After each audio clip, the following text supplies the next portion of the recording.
Right, I think we are live. I don't even know how to do this. I don't go live on Instagram.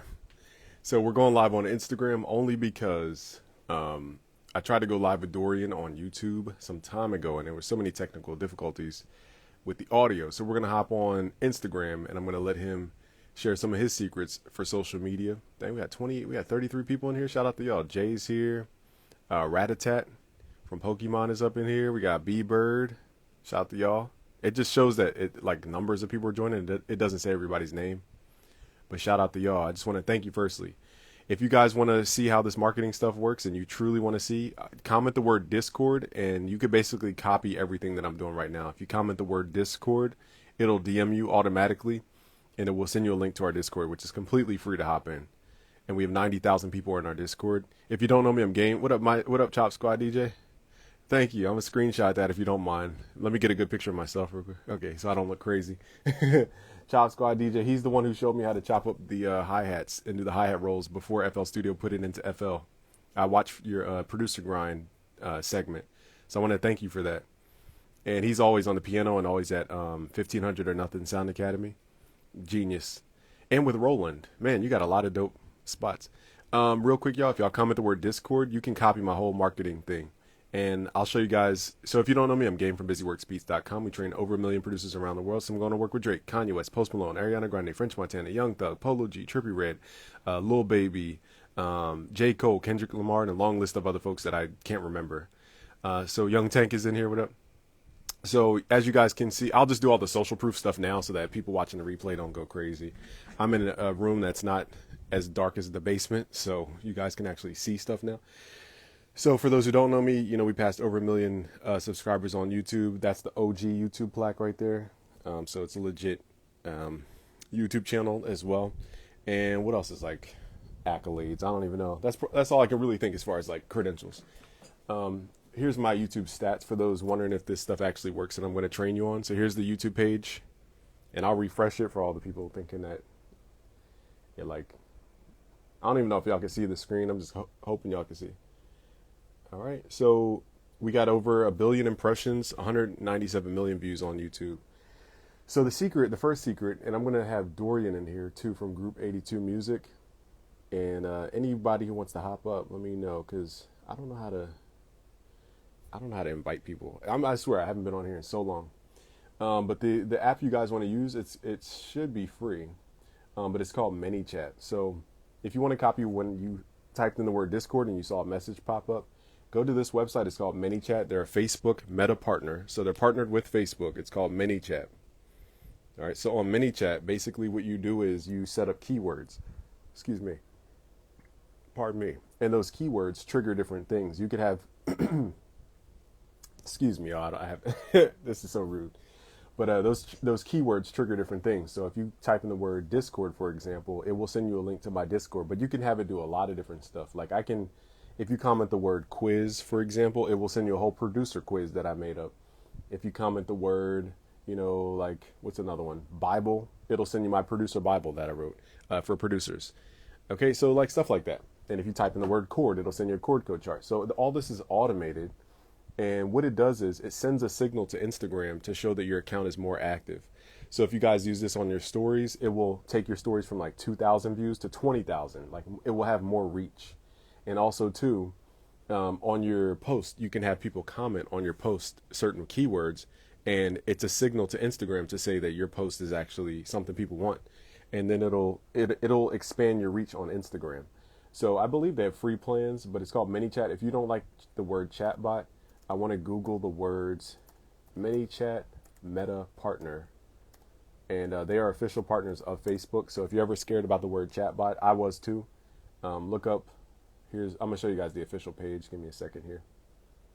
Here's the page. They're partnered with ManyChat. It's on Facebook. All right. So they are partnered with Facebook. I don't know if y'all saw that clearly or not. All right. So I'm supposed to be inviting our guy Dorian from Group 82 Music. How do you invite people on here? It's been so long. Let me see.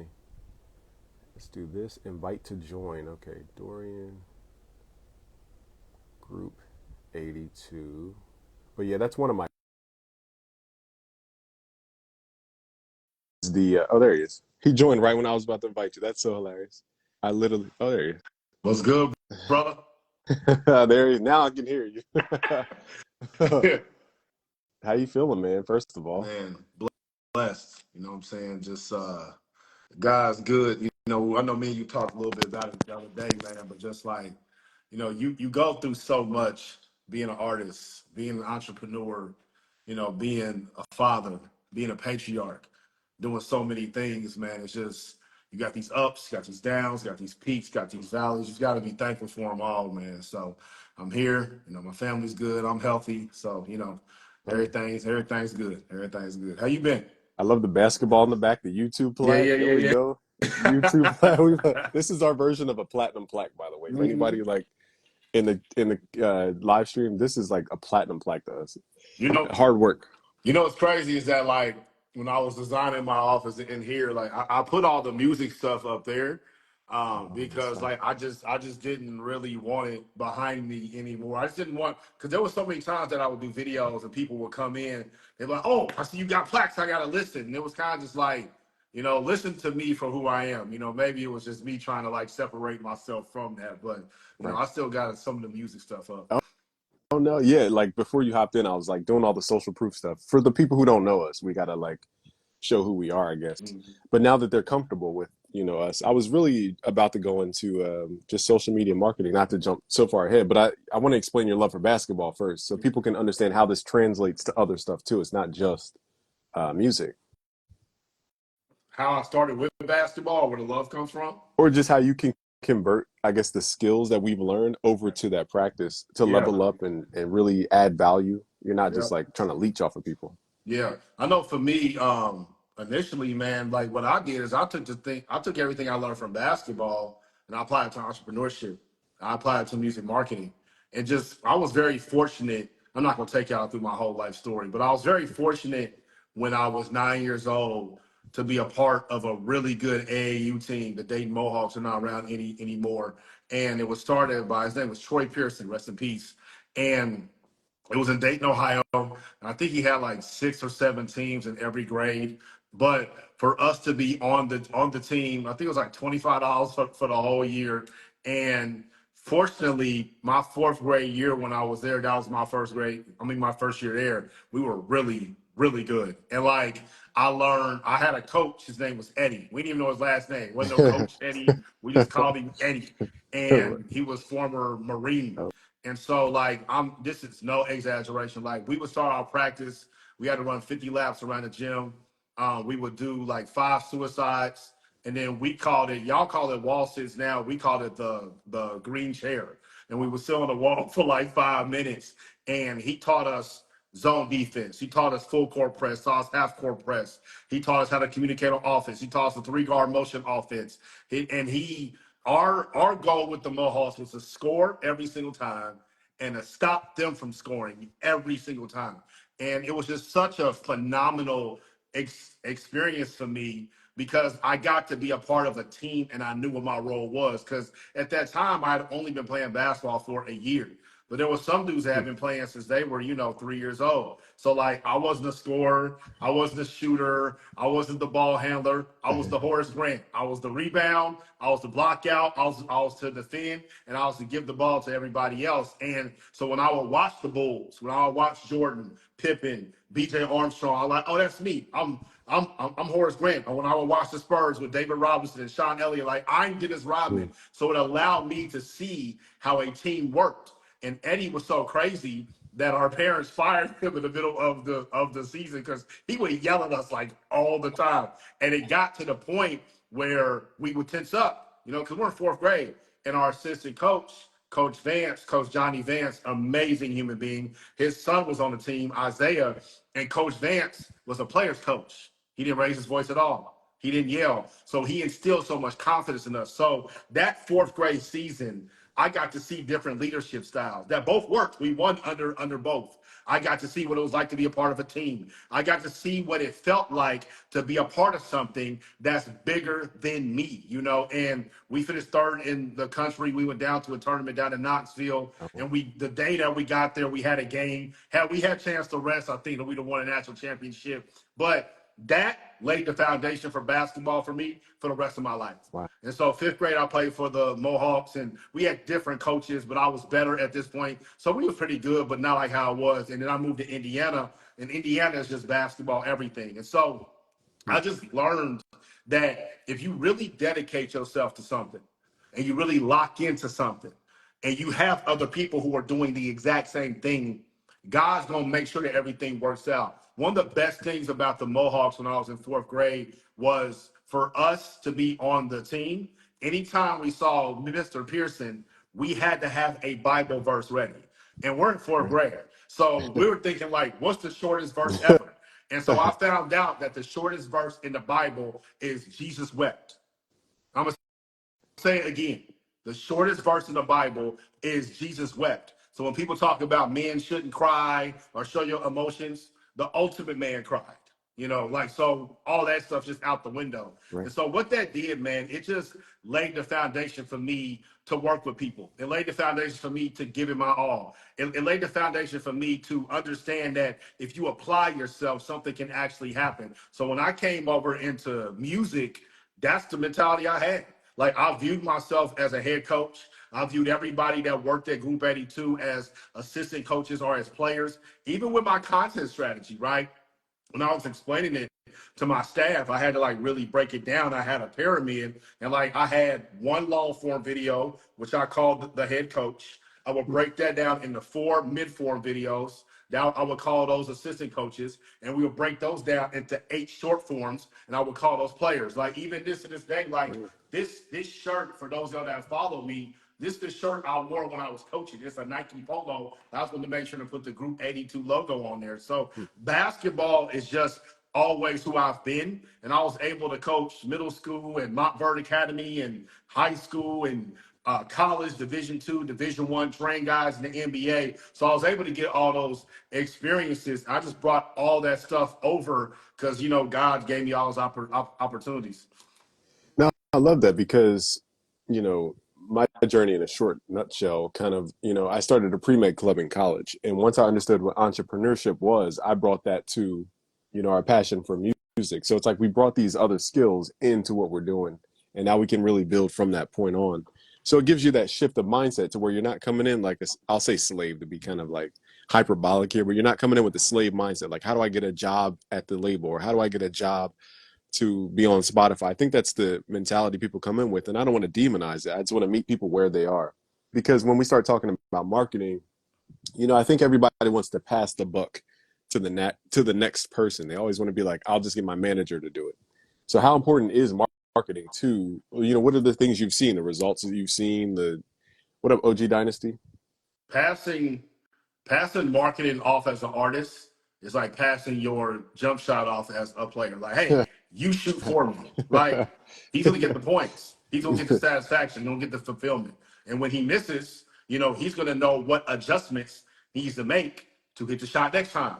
And so marketing is just about putting up reps. Marketing is about putting yourself out there. Marketing is about telling stories. And so for me, when I came into the music business, you know, I knew I had 2 choices, right? This was 10 years ago. I had 2 choices. I said, Dorian, you can either get really good at making music, engineering, making beats, audio production, all that stuff, rapping, studying the technical aspects, lyrical miracle. Like, you can get really, really good at that, or you can get really good at marketing. And because of that, I was at that crossroads. I had just started in the music business. I was like, which skill is more universally applicable? Like, let's say that this music thing, you know, it's just a fad for me for like 2 years. If I get really, really good at audio engineering and music production, that's not going to bode me well if I go back into something else. So for me, I had to make a choice early to get really good at marketing. And so the thing about the music business is, especially when you're an independent artist, the harder that you, well, I won't say that.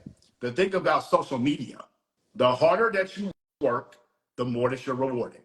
It's the most, I don't know if there's any other business that has a meritocracy like that, right? You can want to be the best basketball player ever. You can work extremely hard and work out twice a day for an hour a day and hit 1,000 shots a day. You're going to get good.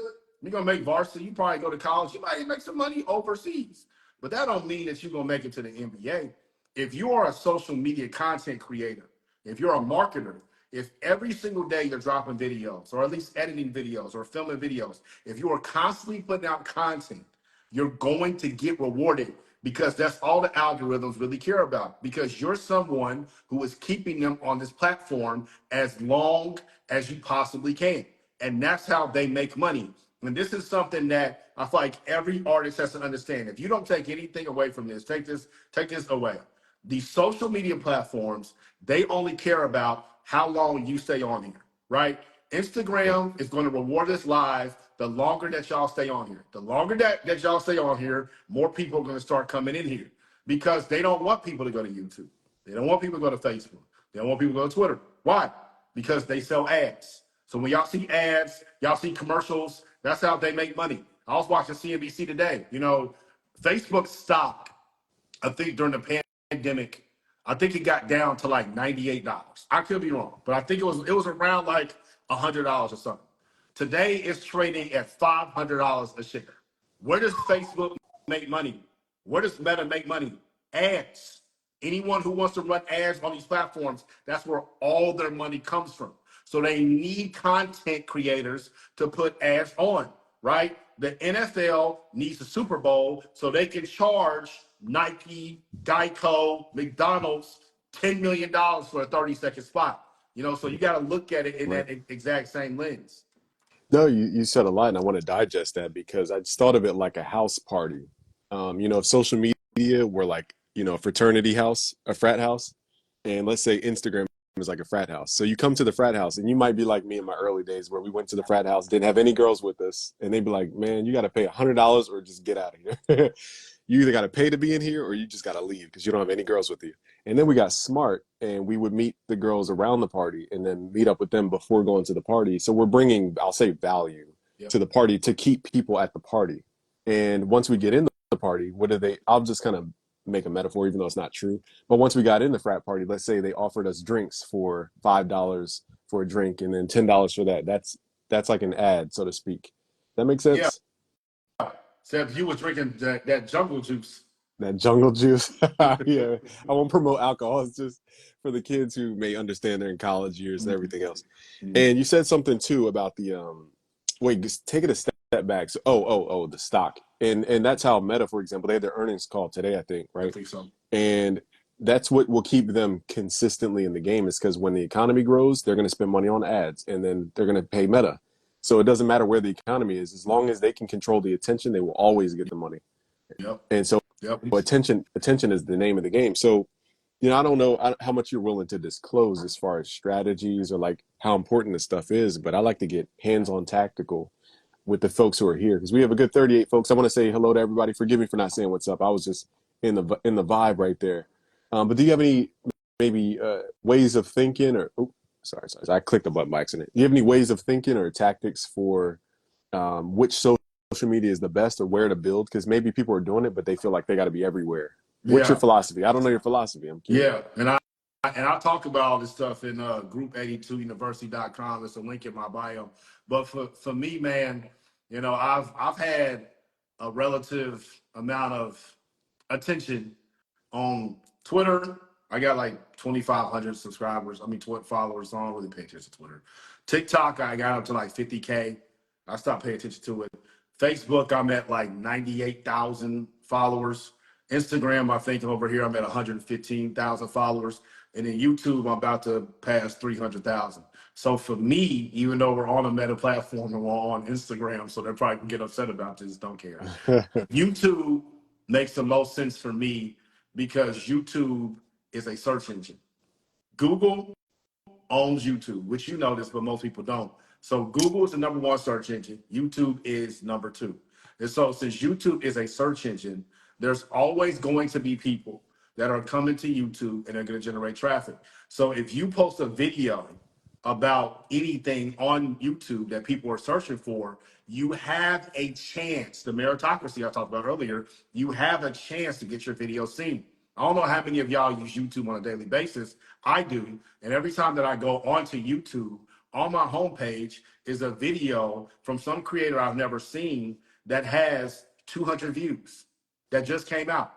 And it's like they know that this creator is talking about basketball, music marketing, finance, whatever it is that I just searched and looked up. So they saying, hey, we're going to give this creator a chance on Dorian's algorithm. And now, if your thumbnail is popping, if your title is something that I'm interested in, and I get into your content and I like it, no one cares how many views you have once they get inside of your content. Now you got the attention. So for me, YouTube makes the most sense for any artist because for any entrepreneur, because you can make your videos as long as you possibly can. You can talk about whatever it is that you want to. And YouTube is the only platform that has consistently paid me since 2020. Every single month, they have consistently paid me. I think the lowest I've made in the month is like $250. I think the most I've made in the month is like $9,000. And no other platform has done that for me, right?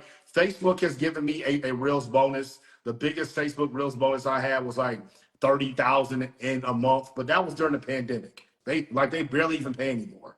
Instagram, everybody's talking about it now. They don't pay nothing. They might give you a bonus, might be some, y'all can give. It's not called super chats. It's called, what's it, gifts on here or something? What's it I called? don't even have mine unlocked. I don't get paid See? on here from that. See, I'm not sure even if TikTok gave you a little bit of money. It was chump change, and then Twitter, once Elon took over, he was paying people a lot at first just to generate the buzz and the attention, and he scaled that back drastically. And now you're seeing Instagram do the exact same thing with Threads. So for me, it's YouTube. That's the only platform where it makes sense for me to make that video because all the other platforms, they only care about what have you done for me lately.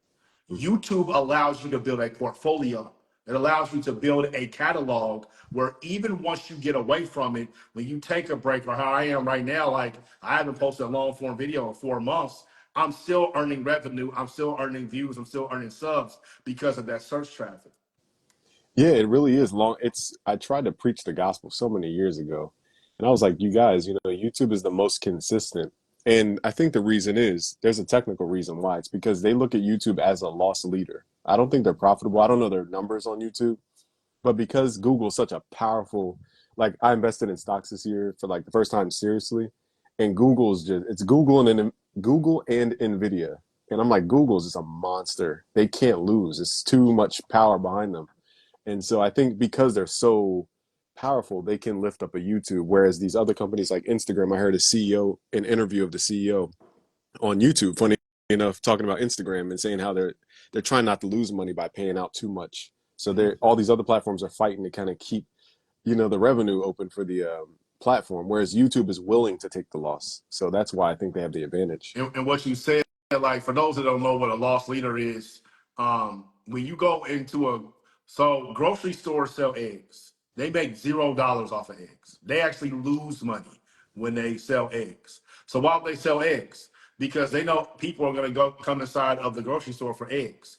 And rarely do you go just to buy eggs. If you come inside of the grocery store, you're going to get more. So you can't not have eggs. So that's what a loss leader is. But the thing about YouTube too is that they actually care about their creators to a degree, right? Like you talked about your plaque that's in the back, my plaque that's in the back.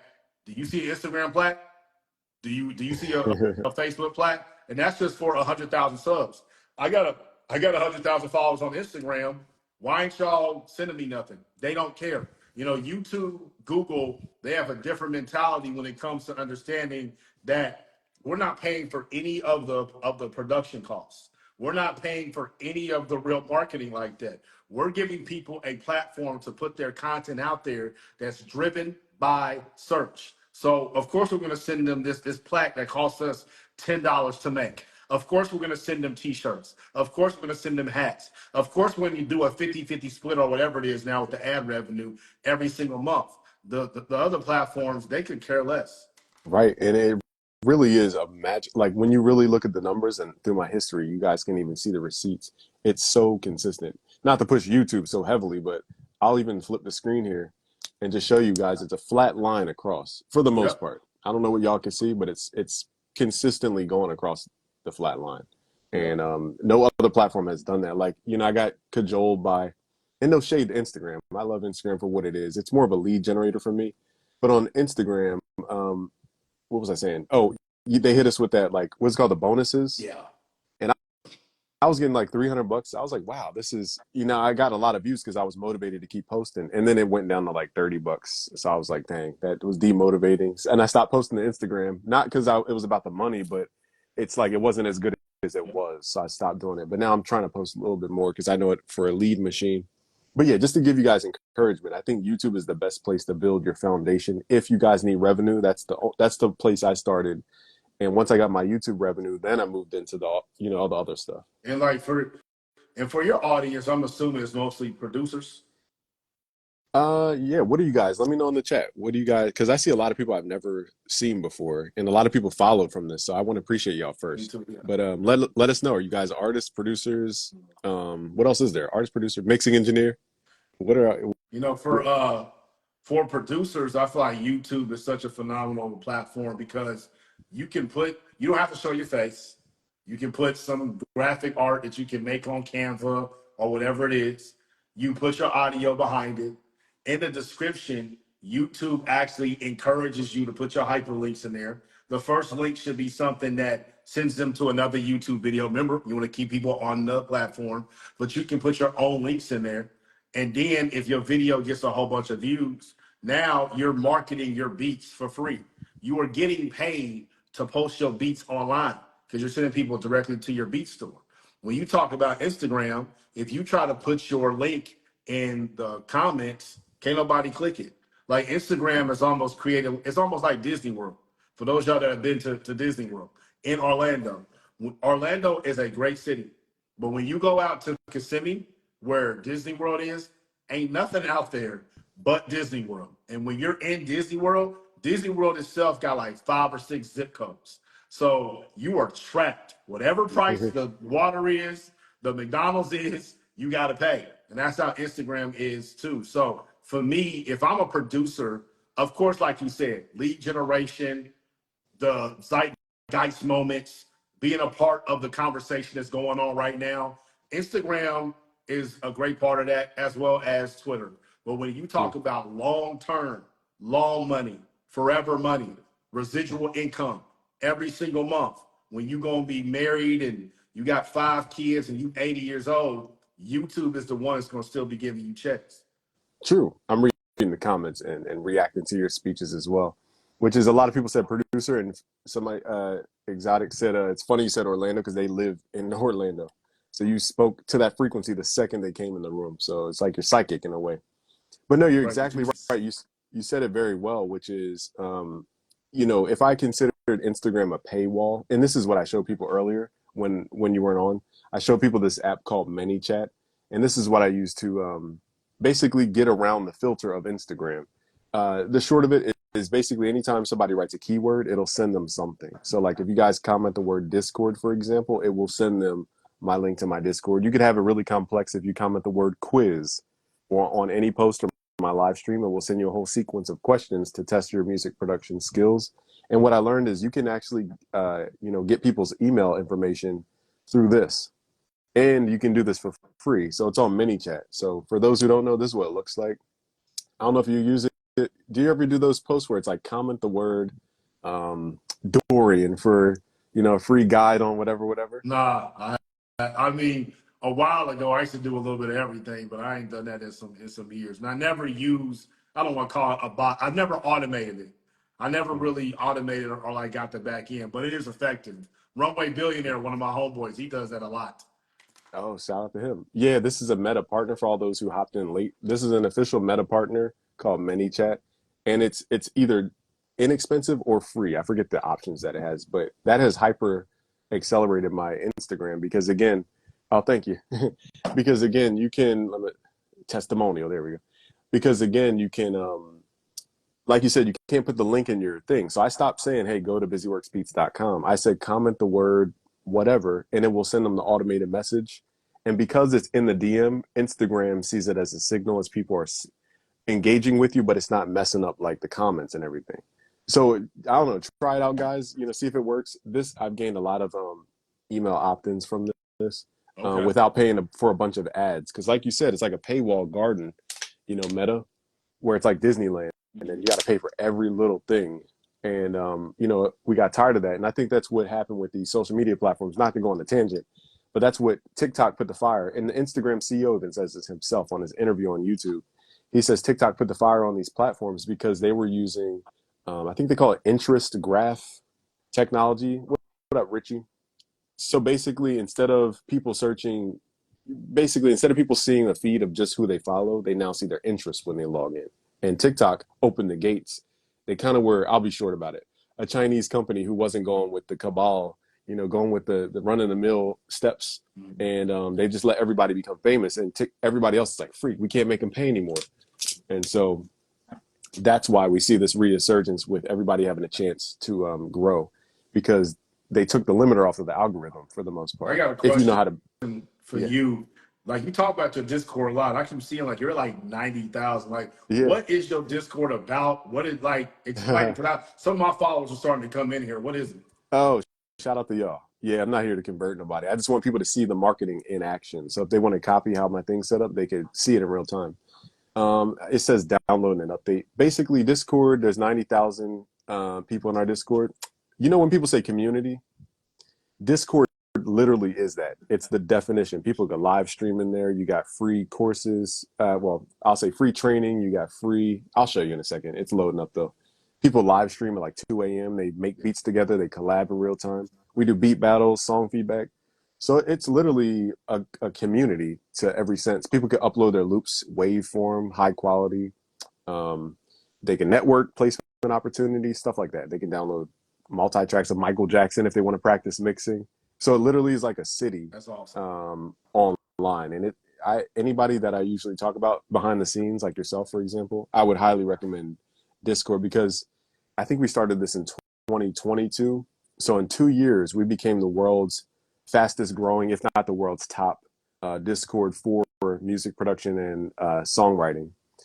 Kenny Beats technically is ahead of us, but I think he abandoned his Discord. So yeah, we have 90,000 people in here. That's And the awesome. sec, It's such a blessing, man. yeah, it's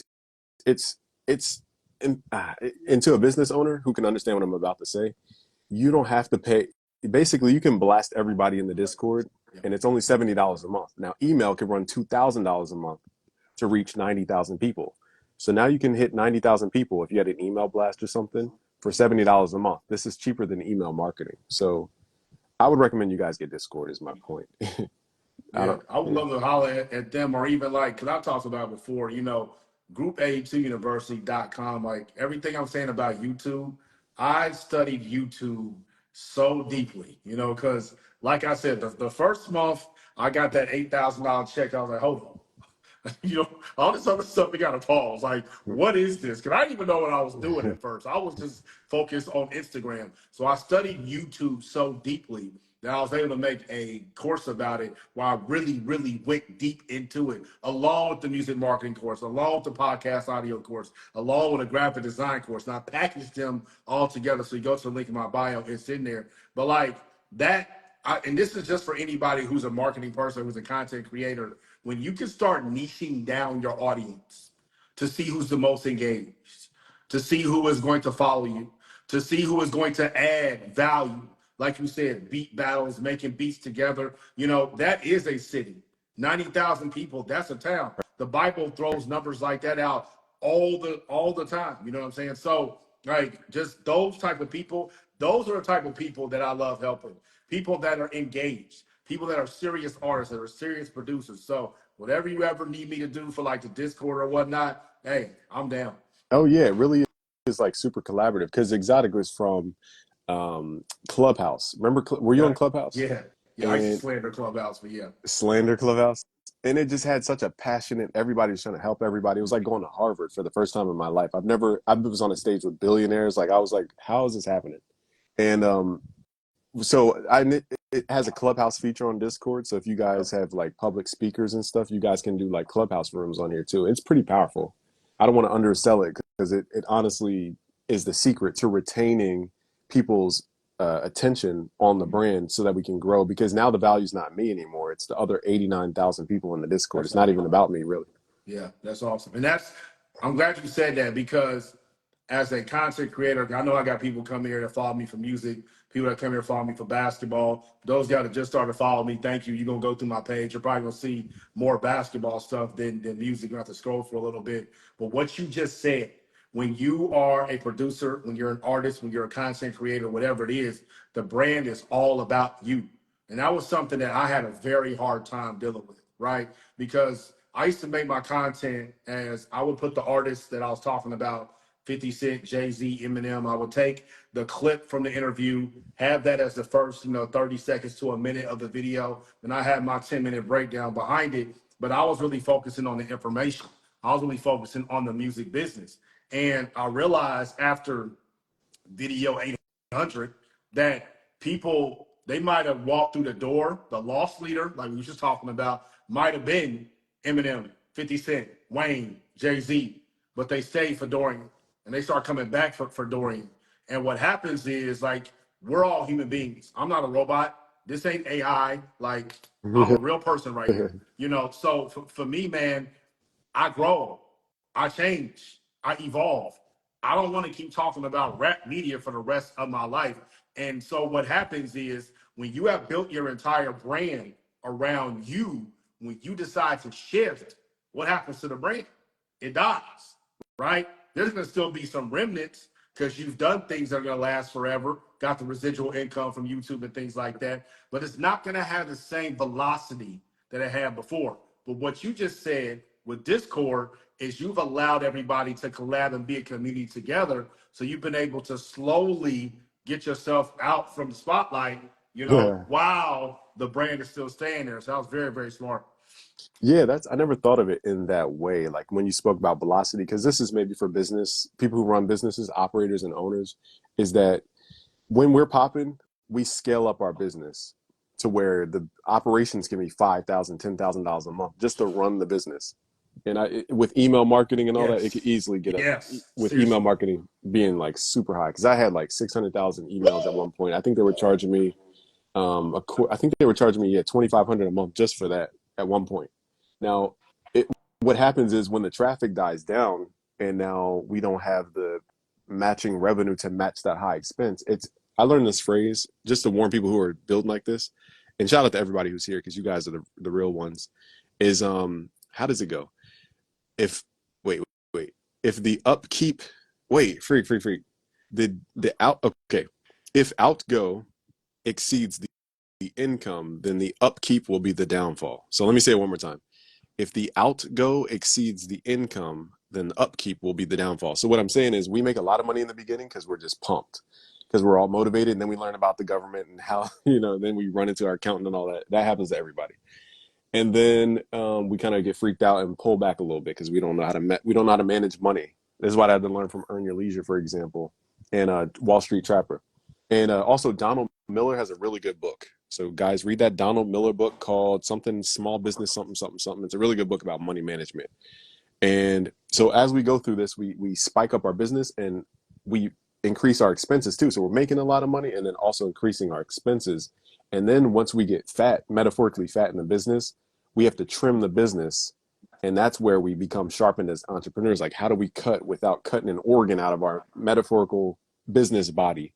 And that's the side that, nobody really talks about. They talk about hyper growth, but not how do we grow and then trim and then maintain and grow from that. And I think that's what you and I have, that perspective. And shout out to Kevin from Villanova. He's the one who, I remember, sorry to go on a side tangent. He's just in the chat. He put me in front of like speakers like these, and he had like M audios or something. And I was like, wow, music sounds so crisp. And I just never heard music that crisp before. I want to thank Kevin for that. Because he was probably a seed in this journey. And he was always super motivated. But long story short, that's what I respect about you, is that you actually, from all the people that I've seen online, you tell the real journey of what happens behind the scenes, because everybody's too afraid to tell the real story about the behind the scenes. But you're the only one that was super authentic about the real entrepreneur journey. So I wanted to say thank you for that, because nobody else is going to get that nuance. Yeah. Absolutely, man. And I appreciate it. That's all God. That's all Jesus, because I had to learn that my identity isn't in my occupation. And that's something just for men, just in general, no matter what you do, especially from the generation that I learned from, their identity was in their occupation. Their identity was in their job. Like, this is who I am. This is what I do. And I'm so much more than that. So when I was able to take a step back, if I can talk to y'all about the successes, I can talk to y'all about the failures. I'll be completely transparent in here right now. Right now is one of the brokest points I've ever been in my life, right? Because the business went up and then it came down. And then my interest, I don't even say my interest. God showed me everything I needed to learn about music marketing. And he literally picked me up and said, I need you to come back to this. This thing that's been breaking your heart since you was 9 years old. This thing that you ran away from. I have a young man in here, Cooper Rosario. I worked with him when I was an assistant coach at Montverde. He was 10 years old and he was the manager for our team. And now he's like a real estate mogul down in South Florida. So if y'all need a crib down in South Florida, hit up Cooper. But there's so many relationships and so many things I've been through dealing with this that I didn't want anything to do with it. Like, music and business was my refuge away from basketball. And the thing about this is that the only way you can make money is if you go work full time, right? You can't be an online basketball coach. You can't be a basketball content creator and think you're going to get real revenue. It doesn't work like that. Like, there are people out there that got these basketball coaching courses and all this stuff, and I've even tried some of that stuff. It's not like teaching music marketing. It's not like Group82University.com. Like, my How to Market Your Music on Social Media course, that's evergreen content that anybody needs to learn how to market music on social media. That's going to last forever, and you can go there right now. You can get a whole bunch of value. It's like I'm your own personal music marketing coach. Same with YouTube. Basketball, I got to be with you. I got to be in the gym. I got to work you out. And so when you do that, you got to build your brand back up with that. I can't be at home making videos. And then what happened too is, like, I lost interest in it because the pandemic, what it did, everybody was at home. Everybody was at home. Everybody's on social media. So this became the only form of media that we really had, because they couldn't make movies. They couldn't make television. They couldn't really do anything. That's why everybody started a podcast. And so you had everyone's attention right here. And everybody's working from home. So that's when course sales were through the roof. My course was $2,000. So I was able to make money hand over fist selling all of these courses, right? And you got all these other revenue streams. And like you said, I'm paying the government. I'm paying independent contractors. I'm paying employees. I had salary employees. I'm paying benefits. I'm doing all these things. I'm investing my money back in the business. I'm putting my money back into the market. But once that stuff comes down, if you don't have financial backing, whether it's private equity or VCs or some loans or some sort of friend or parent that's going to finance this, you are at the liberty of your business, right? So when it started coming down, not only was the business revenue coming down, my interest was coming down with it, because God was shifting me into something else. And that's something that people don't want to talk about, because there's a lot of posturing that goes on here. There's a lot of people acting like that they're doing stuff as an independent artist, as an entrepreneur. No, you're not. You're not. And you need to talk about that. You need to talk about that. You have a business partner that has a $10 million line of credit. How'd you get that? Because that might not be what I want to do, but there's somebody else in here that wants a $10 million line of credit. But you don't want to talk about that because you want to seem like that you did it out the mud. All these rappers out here talking about they independent. No, you're not. You're on the radio. Anyone that understands anything about the music business, if you hear songs on the radio, that person's not independent. That ecosystem does not support independence. It makes zero sense to do that. But they don't want to talk about that. So you get all this posturing, so no one wants to be real, because the audience is used to the posturing. The audience is used to the lies. Right. So when you start telling the truth, it's like, oh, you broke. Oh, you failed. Oh, you couldn't sell this. Woo, woo, woo. No. If you watch financial news, you know that every business went through this. Mine is the exact same way. I just happen to have my interest change too. And, the Lord's built me back up through basketball. No, great, glory to the creator, because what happened in 2020, to make it more technical, my technical brain is kicking in. It was called the bullwhip effect. And What's so the that? supply chain, you say it again? What's bullwhip? What's that? Yeah. Basically, the supply chain had so much demand because everybody was home. So ships were backed up at the ports to where they couldn't even deliver. And there weren't enough CDL drivers to even be licensed to come onto the docks to pick up the inventory to ship it to the warehouses and stuff. And so we had this incredible wave of demand. But the problem is, over time, business owners started saying, wow, this is insane. Let's order more inventory. But it was all backed up. And so what happened was we sold that initial first wave, but on the second wave, we over ordered our inventory basically, and the demand wasn't matching the supply that we had on hand, and so we took that L of whatever the difference was, and it's called the bullwhip effect. It was like a delayed demand. I don't even know the technical word for it's delayed demand. Is my point, and we all kind of felt that. Because we didn't know if the world was going to end. Let's be honest. It was very real for me, the pandemic. So I think ultimately the lesson that we learned is that um, there's the up. It's just like stocks, right? You can learn. It's just like Wall Street Trapper or Earn Your Leisure. You can pick a stock that's going up. That's the easy part. But what if the market goes down? How do we make money when the market goes down? And that's the part where we have to become a sophisticated investor. But yeah, like you said, I just want to verify what you're saying is that there's entrepreneurs that put on that front. And I used to hate this because there would be a lot of real estate things around my town at the time, and they all were promising wealth and thousands of dollars. I'm like, in my head, I'm like, why are you teaching this then? And I would always see through the BS, the MLM programs, all of it, and it angered me to the point where I was like, I have to save as many people as I can at these business seminars. They were feeding them BS after BS after BS, and that's what I respect about you. You're not this charlatan, is maybe the word, or one of these like fraud like people who just push this dream on people.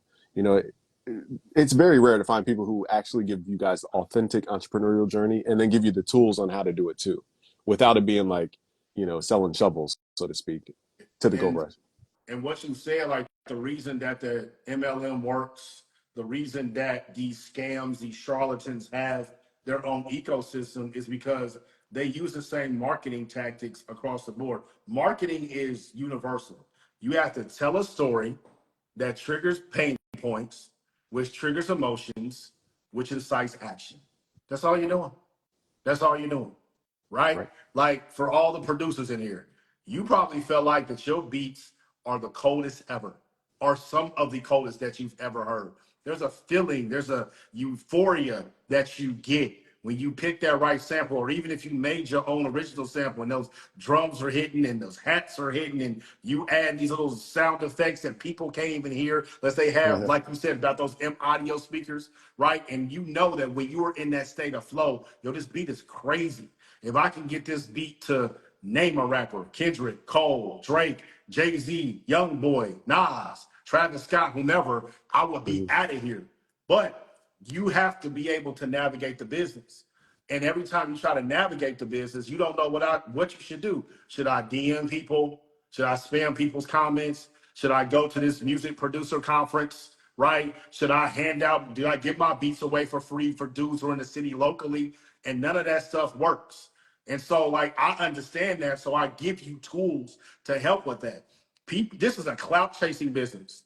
Music is the most clout chasing business Mhm. that exists. You have to let people know what you have to offer and why your stuff is so good. So you got to trigger people's emotions. So because I learned the emotions of being an artist, being a producer, being an engineer, when I made my How to Market Your Music on Social Media course, I made the course that I needed when I first started. I put all the information in there when I first started, because like you complimented me on, and I appreciate that. Like, I only know how to be real. I don't know. Lying takes too much remembering. You gotta remember everything you said, and I don't have time for that. It's way easier for me to just tell the truth. So I put all that stuff inside of that course, and that's why we've had over 500 people take it. And you go to the website and see all the testimonials, and people gonna come in the comments and talk about how it helped them so much. Is because I have to be real. Everyone else wants to be out here lying and acting like they got everything going right. No, you don't, man. No, you don't. Like, nothing is going right all the time. Life is ups, life is downs. And I've heard so many people say this, from billionaires to artists to athletes. It's easy to make the money. It's, can you keep the money? And at first I was like, bro, I used to make $7.50 from Chick-fil-A. Like, and now, and this is when I was making like $500,000 a year. Like, no, it was hard to make the money.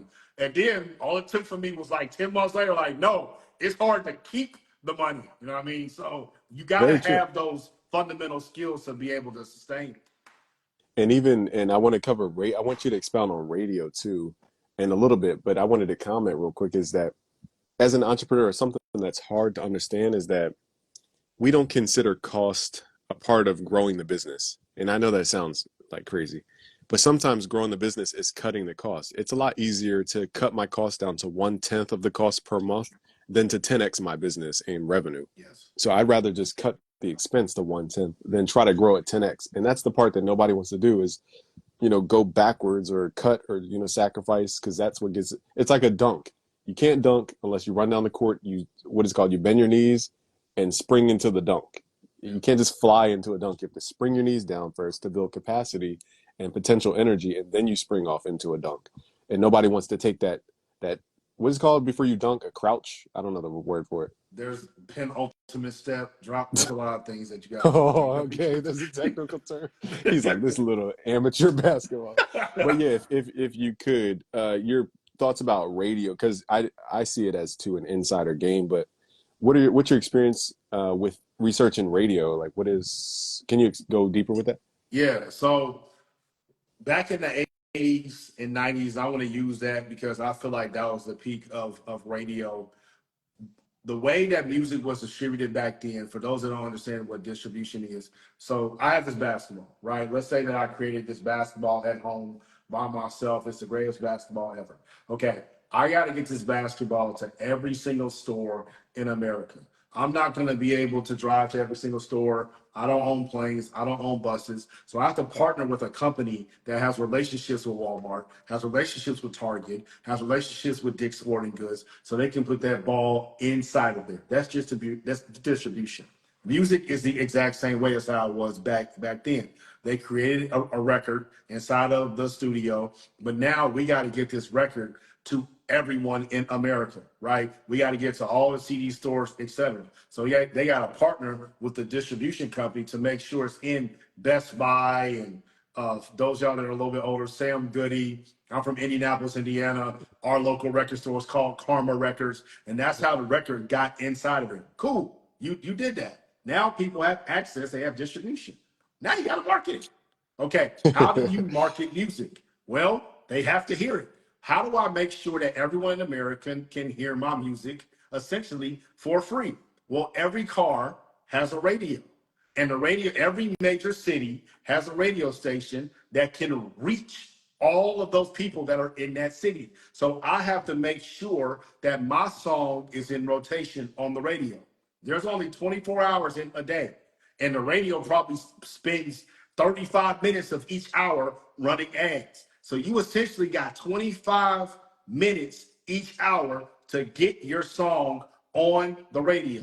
And if you don't get your song on the radio, they're not going to go to Circuit City, like Flame Eats just said, to buy your CD, and then you're going to flop, and then you're going to get dropped. So what happened? The radio DJ started controlling the industry because they can hold anybody hostage. And that's where payola came in, right? You want me to play your song, you got to pay me. And that's where all this stuff started happening. So the radio business, which was ran by the mafia, was ran by the mob, because these people are not people that worship Jesus. They worship everything else but that. And so what ended up happening was this closed circuit monopoly that for you to penetrate and to get in, you had to pay what's called a radio promoter. And what a radio promoter is somebody that has relationships with all these DJs. He's worked in the business forever. He used to be an intern here. He used to be a roadie for Motley Crue back in the day. He used to carry LL Cool J's bags. He used to bag up with Jay-Z and Dame and Marcy. And now he's a radio promoter. Back Okay? up. He can't rap. He can't produce. He can't engineer. He can't sing. He can't dance. And y'all are coming to him and saying, hey, can you get me on Hot 97 in New York? Yeah. I need $100,000 just for me to go have the conversation. And if you don't want to play, I'm not paying that. Okay, the next person will. So what happens is all this payola is around that, and that's why you kept hearing the same songs on the radio over and over and over and over again. And now, since it's gotten kind of democratized with streaming, radio is not as powerful as it once was. But to get inside that radio system, a radio promoter has to walk you in, which costs you money. Then you got to pay the radio for how often you want your song to be played. And if you think about it, for those of y'all that have cars, how often are you really listening to the radio nowadays? You're really not. So is it really worth it? So the radio game is something that is just like the television game, just like the movie game. It's a closed circuit network that if you want to get in, you got to buy your way in. Right. And I heard apparently they get paid a little bit more from radio than they would like Yeah. streaming. So the game is like, how do I turn this dollar into four, metaphorically speaking? And so it is an insider's game because they don't want everybody just profiting. Radio, yeah, I was just saying that. Yeah, radio pays a little bit more. Even still, it's, I'll equate it to YouTube because people call them shills on YouTube. And any person that's a shill is basically, or a grifter might be the word for it, basically any content creator that pushes this company's product without telling you guys that they were paid to do it or that they have a heavy interest with the company. Those are like, consider YouTube creators as like the DJ. And let's say some audio company is trying to get you to promote their keyboard, like this keyboard right here, for example. But you didn't tell your audience that you got the keyboard sent to you, or they paid you to promote the keyboard. You're basically doing what they were doing back in the day, which is like payola, but it's not illegal in YouTube land. Technically it is to the FTC, but they had something very specific about the radio because it's a federal airplay, whereas YouTube is not a federal owned airwaves or whatever. So that's why it was illegal in radio. But even still, it happens till this day, just in different ways, I guess. And like, and it goes so much further. Like even when you talk about record sales, platinum plaques and like gold plaques, people think that means how many records that you sold, that barcode got scanned. No one, the music industry makes their own rules because they pay off all these lobbyists who don't give a damn. They don't care about the music industry. So platinum plaques wasn't based on how many that you got sold. Platinum plaques meant that the distribution factory, remember, we talked about if I have my CD and I want to get it out to all these circuit cities and Best Buy, I got to partner with a distribution factory. The platinum plaque meant that the distribution factory sent 1 million copies of your record out. That don't mean that everybody bought it. So why would they do that? Because when it comes to PR, branding, marketing, they can say, hey, you're a platinum artist because 1 million copies got sent out. Who's going to fact check it? I'm not.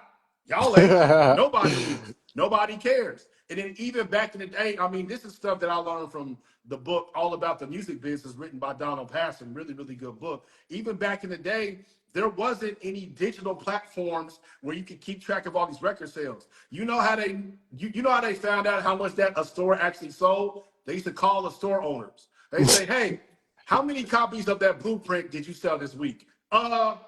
85. Okay, cool. 85. So Mhm. people lying because he might say that they sold 85, but they really sold 40, and he's selling 45 out the back door so he can get that money and put it inside of his bank account with his record store. It's the music industry, from radio to sales to these platinum plaques to all this stuff. It's all rigged. It's all rigged. I got a video on YouTube. T-Pain exposes rig charts. If y'all want to know how all this rigs, I completely break it down. The whole money play is on there. Go ahead and watch that. And the labels was buying them by bulk too. Yep. Yeah, so think about it. Yep. And shout out my beautiful fiance in the other room. She was checking on me, make sure I went live on YouTube, but I was like, it's more on Instagram. But shout out to her. And yeah, I think a lot of people don't understand. Like, I'll be short because I don't want to go too deep in the weeds. But like, let's say me and you I'm an affiliate of Dorian, for example. I do vouch for his products and his courses because he's just an awesome storyteller. He's just authentic as crap, Thank you. and he knows his stuff. Like, he's actually experienced his stuff.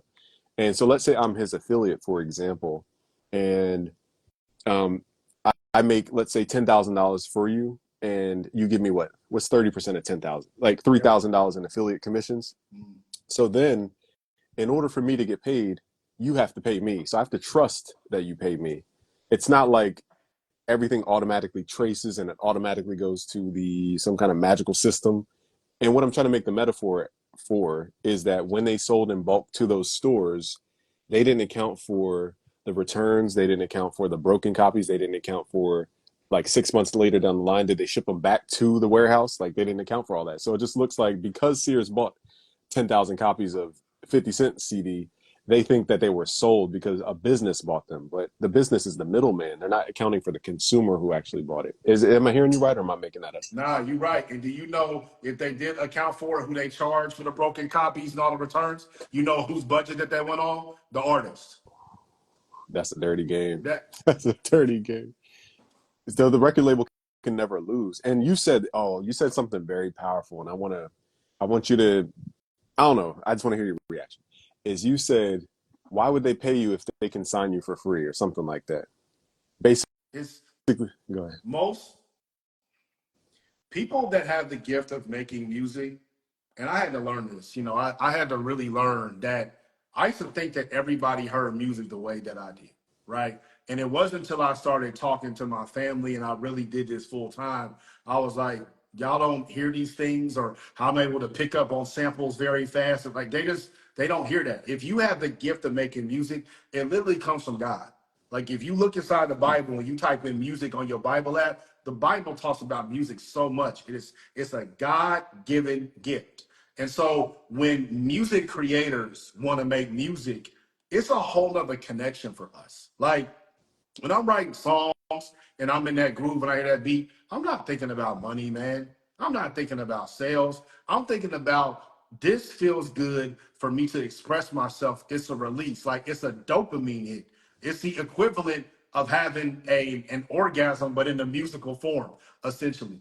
And so when you have a chance to do this full time, because someone's going to give you a $32,000 advance and they're going to put you on the road, that's like, oh my goodness, I can actually do that. And then all the artists who we grew up listening to and we love, they have this level of fame.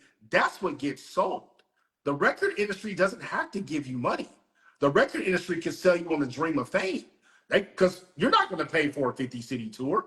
You're not going to pay for the marketing to the radio. You're not going to pay for all the distribution. You're not going to pay for the music videos. You're not going to pay for those producers, those engineers, all those features. We're going to give you a loan and we're going to make sure that you're able to get all that. But we ain't got to give you no benefits and we ain't got to give you no sort of salary because we're giving you the opportunity to do that dopamine hit that you're so addicted to full time. And that's what every artist signs up for.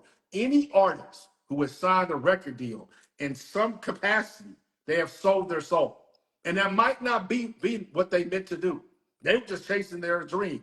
But when you look at the terms of that contract and what they don't get, I mean, the fact that we have artists that are touring all over the world right now and they don't have medical benefits, you can get that working at Amazon right now. So they don't have to pay you. They don't have to give you money. We'll pay for your entire lifestyle. We'll give you all the drugs you want, all the alcohol you want, all the women that you want, all the fame that you want. And then when we're done with you, we're going to kill you because we make way more money off you when you're dead than when you're alive. Very true. There is a dark side to it. I love this part of Doran where he gets into the truth of the matter and it really excites people to their curiosity, even if they're not in the music industry. But two, you're right. I went to Miami one time. I was kind of short in the story, and I was in this mansion, and I'm like thinking to myself, if I own this house, why don't I live here? I just never sat to think. I was like, why don't they live here? And I was like, oh, they rent it out and they own it, and they can put whoever they want in that asset to raise the value of the asset, whether that's a rapper or whoever. A lot of people in LA, for example, they have mansions, and you're like, why don't they live in their own mansion? It's because they're using that almost like an office.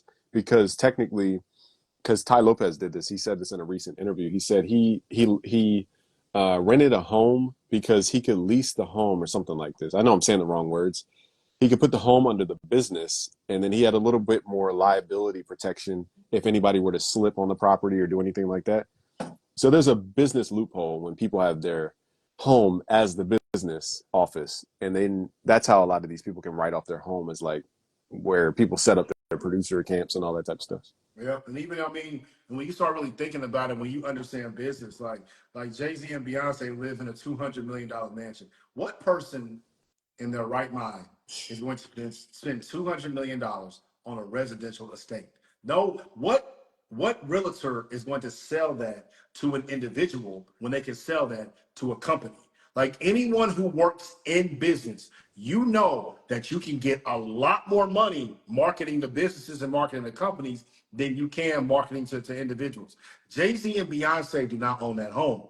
That's a part of whatever it is that they need to do is owned by someone else. And like you just said, it raises the value of it. Because when it's time for them to kick Jay-Z and Beyonce and Blue and Remy and whoever else is living in there out, they're like, hey, this is the home of Jay-Z and Beyonce. So now we can take it up another 20%. It's once you understand the business, it's like it's sad, but it really is. It's just sad. Yeah, let's maybe now we're going to the dark side. What is the hope? Because my hope is that, for those who don't know my story, I literally had nothing. I was in my mom's extra bedroom with where the ceiling of the room felt like the ceiling to my life. I felt trapped, literally. I had a hot laptop on my lap, and it had the fans at the bottom, so it was burning little holes in my leg because I had my laptop on my lap like an idiot.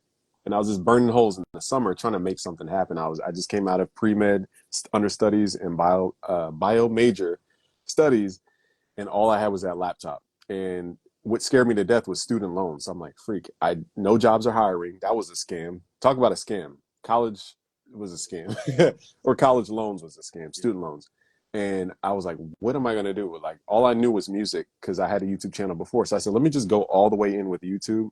And when I made that decision, my life was never the same. Like, I started making monthly income, and then I started buying my own food and water to build my own independence. And then I bought my own place once I had financial management to save money and do all that type of stuff. And I built a business around YouTube, which took the income from, let's say, 600 a month to 6,000 a month. And then it built from there to up to 60 at one point.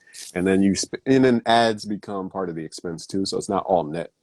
But we passed six figures when, like, back in 2016 or 17, I can't remember. So once you see that, you see money for what it is, you stop idolizing it. That's why I love what you preach, is that, I feel like the people who never touch seven figures, what's up, Simon Servita, the GOAT? That's got to shout him out. He's a freaking genius. But people who never touch seven figures, they tend to idolize money for some reason, and that goes for any industry. I don't know what it is, but it's like if they just go on the other side of the fence, life is greener. And it's not necessarily the case. Like, you're bringing yourself to the other side where the green grass is. It's still you at the end of the day. And what was my point in telling all this? Uh, I guess my story is just I came from nothing, and we grew it into a business that's serving everybody around the world. Now, literally my first video is the law of attraction. Funny enough, Dog, and what's good, is boy? that Dog. Dom? I gotta He used to give a work little. with you, yeah. Yeah, I gotta give him. Yeah, exactly. Dom is one of he's the best music marketing mind I've ever been around. He is extremely passionate about this. He's a dude that if Group 82 would not be what it turned into if he wasn't a part of it, and he does a lot of stuff now. So y'all need to follow Dom. Hey Dom 803. Dom is amazing. Go follow him. Dom, that's my guy. That's my guy. Shout out to Dom.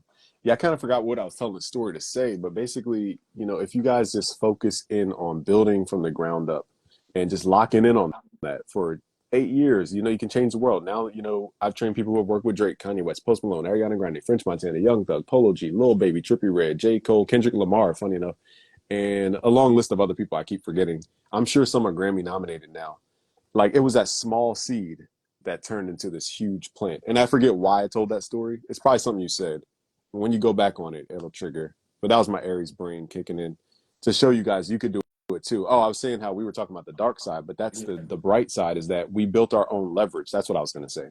yeah. And I've worked with $4 billion brands. I created brand opportunities for myself because we had leverage. When you talk to an audience and you guys have a lot of, I'll say influence, but what I mean is that people trust you at mass, at scale. That's how I can go to Avid, $1 billion company. Who else do we work with? Razor Music with Metro Boomin, Murder Beats, Sunny Digital, Anderson Paak, and Deadmau5. I went with Near Protocol when Web3 was popping. We did one of the, like, imagine Ethereum, but it was called the Near Protocol. We worked with them, $1 billion company, with my mentor Chris Moyer, and missing one, and Sweetwater, $1 billion retailer. Now you guys can literally, if you build your audience and your social media, the number one thing I'll give you guys advice to say is no. Say no for a long time. Unless they're the best of the best of the best, just pass, because it's going to make you look trashy. And long story short, because we built up so much leverage, we're not, somebody asked me, why don't I chase placements and artists? I'm like, why would I want to do that? Like, me and Dorian are fathers. I'm not trying to leave my son to go to a studio session right now. Like, that'd be, even though he's asleep, I still would not leave my son to go somewhere. It's why, for what? So all I'm saying is that even though we're teaching you the mustard seeds, this stuff can turn into a mustard tree. And it's real. I showed you guys the results of this. And it's just about building leverage. So I want you guys to focus on building your own leverage, having the ability to say no. What's up, DJ Monte? And the way you do that is by building your audience and building your email list, build your text list. Everything else is just building trust at scale. And So for those of y'all that like want to work with bigger artists because that's your goal, or you want to be signed to a label, the way that you get that is by exactly what he just said. Like, you have to build your own thing. Like, I'm not even somebody that was even interested in that. And like, guys whose music that I used to listen to every single day when I was younger, they calling me, asking me for help, telling me they got 2,000 beats on their computer right now. They need help. I'm like, you had this song that went #1 on Billboard. You related to this producer. You had this feature. Like, what are you calling me for? Because they were signed to a label, so they never got taught any of that marketing. So when you learn the game, when you learn the marketing, it's an invaluable skill that's gonna bold you throughout your life. Like Dom said something here. He said, "Man, thank you, man. You taught me a lot." Like, Dom is somebody that was able to learn a lot of stuff at Group 82, and he can attest to all the courses and all that too. It's like all the stuff that I was learning around the way, like all the articles I was reading or the experiences I was having, I would share with Dom. And once I started bouncing all the ideas off of him, now he has all this knowledge. Now he builds his own business. You know what I mean? You don't need them. But what they do is, like you talked about LA, I lived out there for 5 years. People get addicted to the fame because it's a demonic energy. Like, you can't even control it. Like, I've been in situations like I got really close. I don't want to say really close. That's not the right term. I was very well integrated inside of the Rap-A-Lot circles because basketball and hip hop, like, there's a lot of people that go back and forth. So I was very integrated inside the Rap-A-Lot circles. Like, I'm backstage at Drake concerts in Vegas. I'm at pool parties. I'm at such and such's houses. I'm not gonna name when people is working on stuff. Whoop, whoop, whoop. And I can tell you this right now, like, these are not environments where they're gonna see your talent or they're gonna see who you are as a person, and they're gonna be like, you know what? Come on. They don't know nothing. And all they're gonna do is, if they do see you have some ability, they're just going to use you. That's all that they're going to do. But when you have your own thing, you can say no, like he was talking about, to things that other people had said yes to, right? All this stuff that's coming out with Diddy, and we can go on and on and on and on. There are people that felt like they had to say yes to things just to make their dream a reality. When you give yourself a foundation of skills, music marketing, YouTube, audio engineering, graphic design, you don't have to say yes to nothing. And that's the position I was in. Like, I got approached when True Support came out. That's my last album that I dropped. It went #1 on iTunes. So when it went #1 on iTunes, and I was posting every day, and we was running the marketing campaign, and it was all over social media, people started hitting me up, and the demons, they started coming too. And there was a dude from a very, very well-known music business family, I'm not going to put his name out there, who was hitting me up, and he talked to me about radio promotion.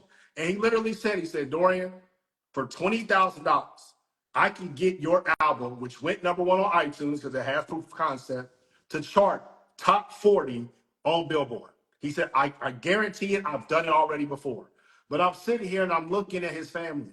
And I'm looking at everything that they've been through. And I'm looking at what he's doing right now and the artists that he's attached to. And the way he was acting towards me, I think anyways, the way he was acting towards me, I'm like, brother, I don't need any of this. And he immediately went to the fame angle. He immediately went like, man, this going to give you an opportunity to do this and whoop, whoop, whoop. And now you'll be able to work with these people and we can do this. I'm like, I told him directly on the phone, I'm like, man, I got a family. I got a daughter. I got an album with #1 on my own. I have Jesus, bro. I got a great life. I don't need any of that stuff. And what did he do? Never heard from him again. And this dude was in my comments and in my videos for like a year and a half, right? Because these people worship something that I don't worship. So I have said no to these people. That's one story of like 15. I have said no Yeah. to these people. And I've seen the people that have said yes. And I've seen what happens to them. So learn those foundational skills so you don't compromise yourself. Yeah, and I think some people may not understand the concept of scaling. Like what we're teaching you is how to find the golden goose, I'll say. I know I'm not using the right words. Let's say what we're teaching you how to do is build the rocket. Let's say it that way. And how to get the rocket to shoot up in the air. But you can scale something up to where you put more fuel in the rocket. So now it's more explosive when it goes up into the air, or it has a better chance to go further. And what people don't realize is that you have to still build the rocket or have the rocket structured properly. And you have to have fuel and a fire. The way I say it about music, because somebody asked in the chat, he said, let me rewind real quick and read his comment. It was this Sean Monty says, is it realistic to gain followers without paying? Is music good enough, basically? And so I'll say it this way. You have to build the bonfire. Okay, you have to build the fire. Like if we're at a camp, you have to build the fire. Other people will come throw fuel on it once they see the fire, though. They're not going to throw fuel on something that doesn't have fire, because if you strike the flint and they poured a bunch of fuel on it, you'll explode and you'll blow up, and actually it hurts everybody. So build the fire first, then you'll have people to come pour the fuel on the flames, and that will be what ads are, and paying all this extra stuff to scale something up would be. But you got to learn how to build the fire. We're trying to teach you how to what fire is. We're the Prometheus of this story, I'll say. Prometheus. Honda Harley girl, how are you? She's a swan that's in the pond. She's been there for a long time. Oh, You dope. know, somebody just asked a question. I just released a song, but I'm not getting on playlists. In my How to Market Your Music on Social Media course, I divided it up into 6 games. And the reason I did that is because I used to be a college basketball coach. And to win the national championship in college basketball, you got to win 6 games in the NCAA tournament.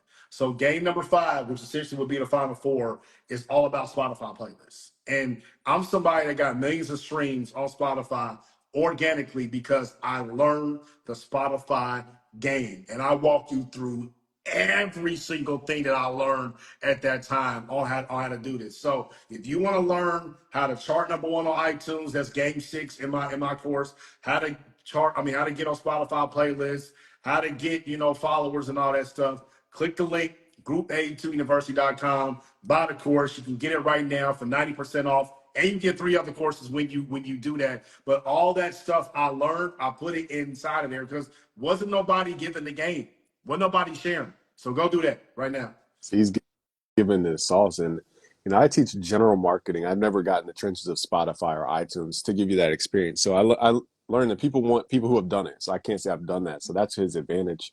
And two, somebody talked about organic versus inorganic. I want you guys to think of it a different way, just so they have like a gem to take away, is that organic means that somebody else has to share it for it to be seen in other pools of people.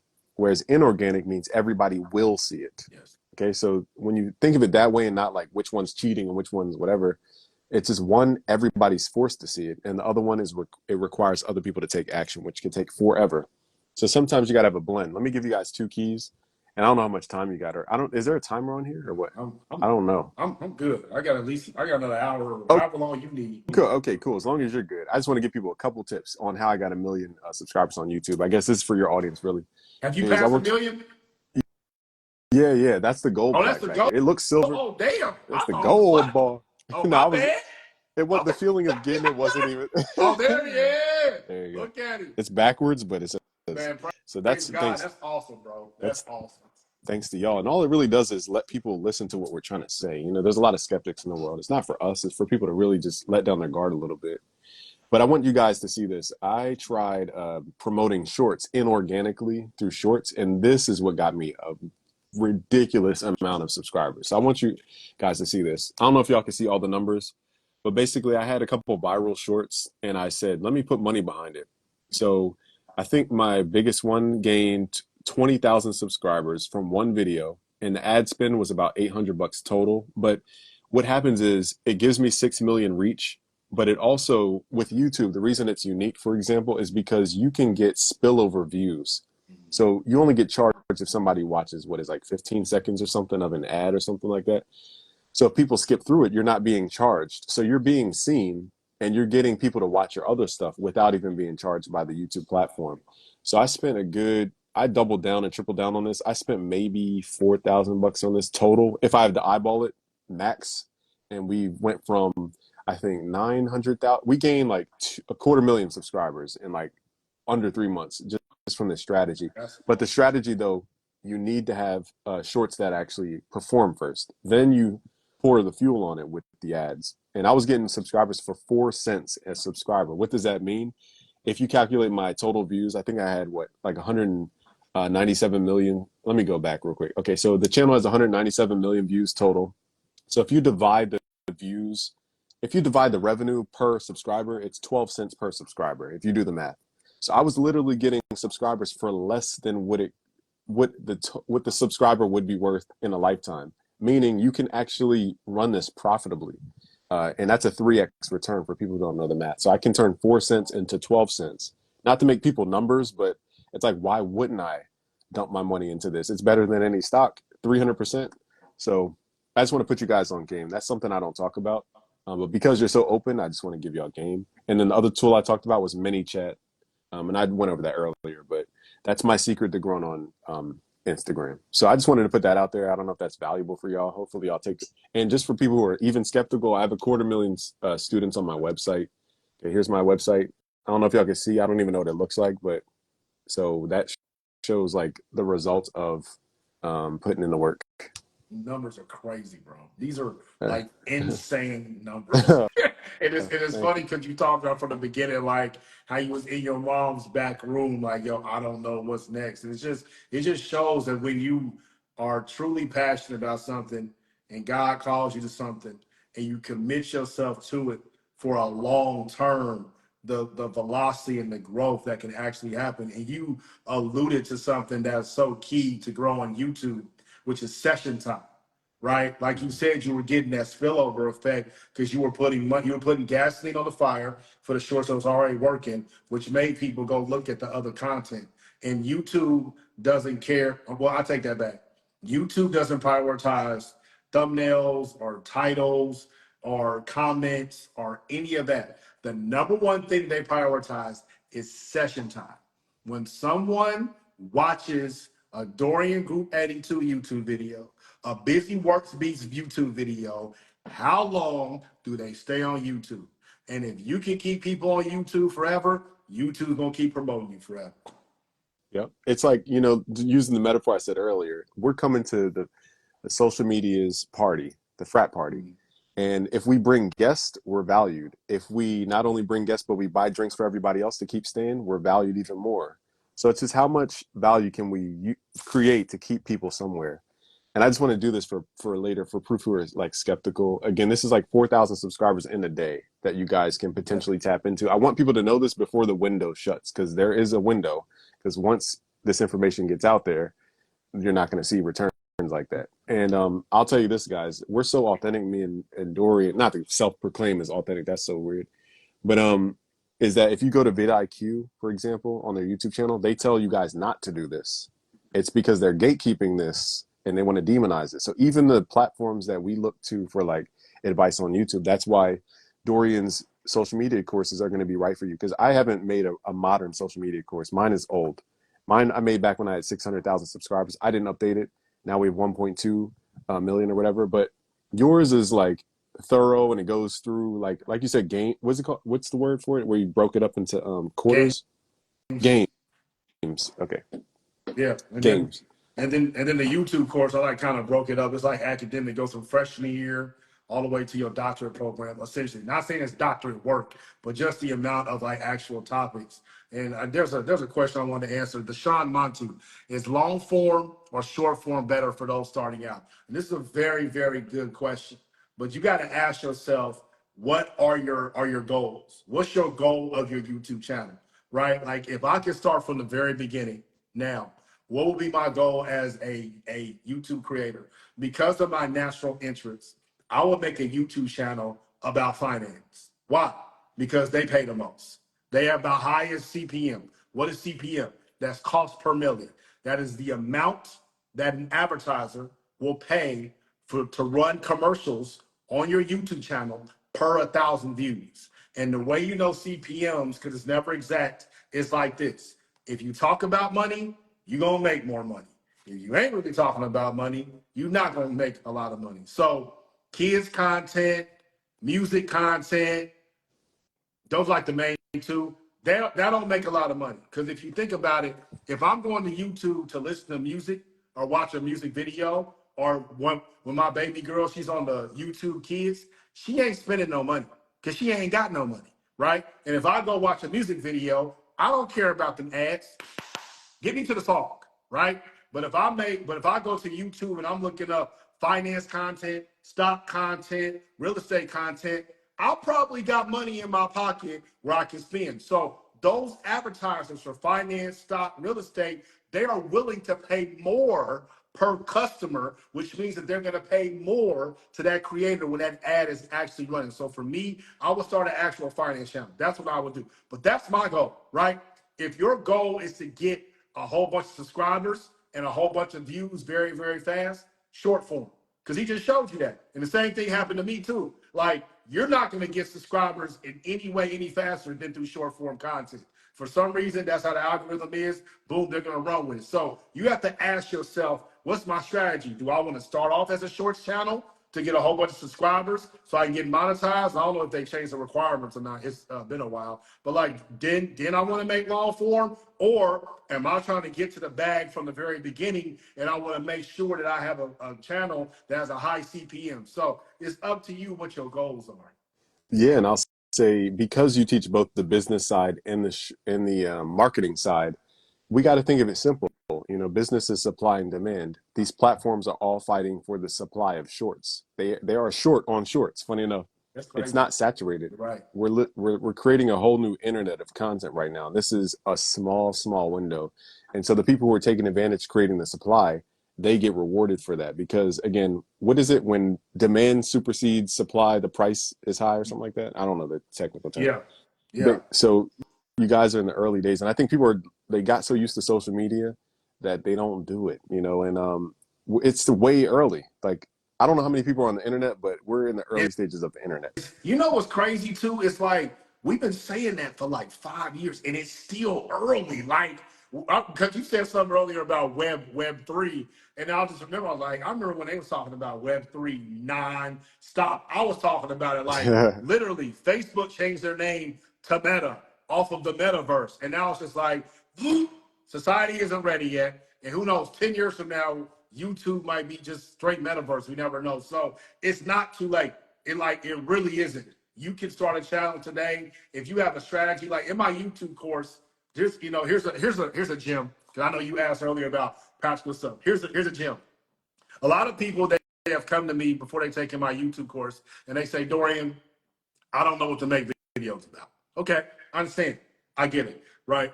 Let's say that your YouTube channel is going, like some of y'all write topics. Like if you started a YouTube channel today, what would your YouTube channel be about?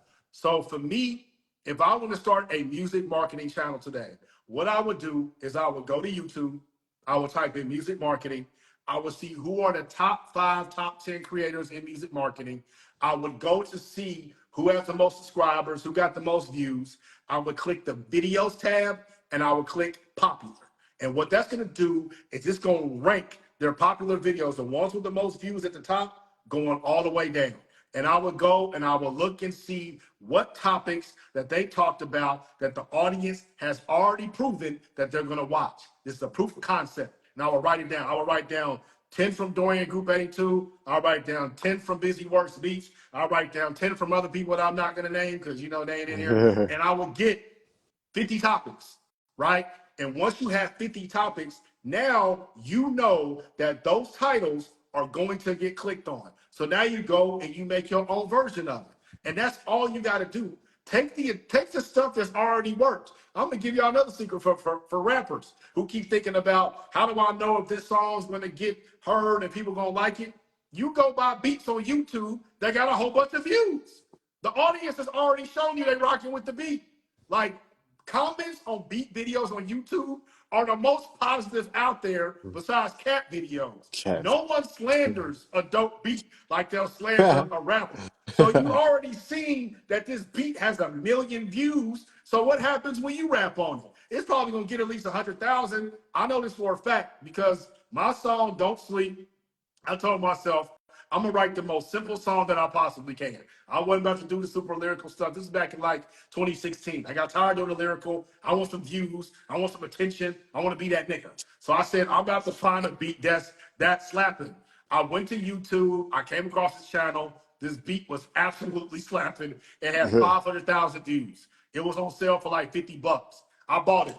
You see this? You see his plaque? See his Spotify plaque? That's the song. Oh yeah. Don't sleep. Why? I ain't talking about nothing on that song. Nothing. But the beat was so good, it already had a proof of concept.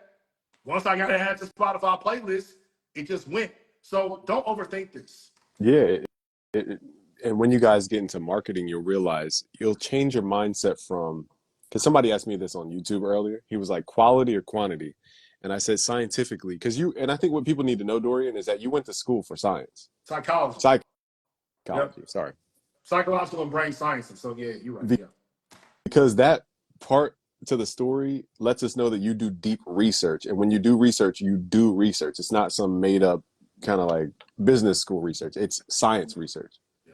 And when you break stuff down, even though you might not be currently doing it or whatever, the thing is you've broken it down so well in that moment that it's like a buying data from a scientist. So I think some people might resonate with that a little bit more. Flip that up. I like how you said it.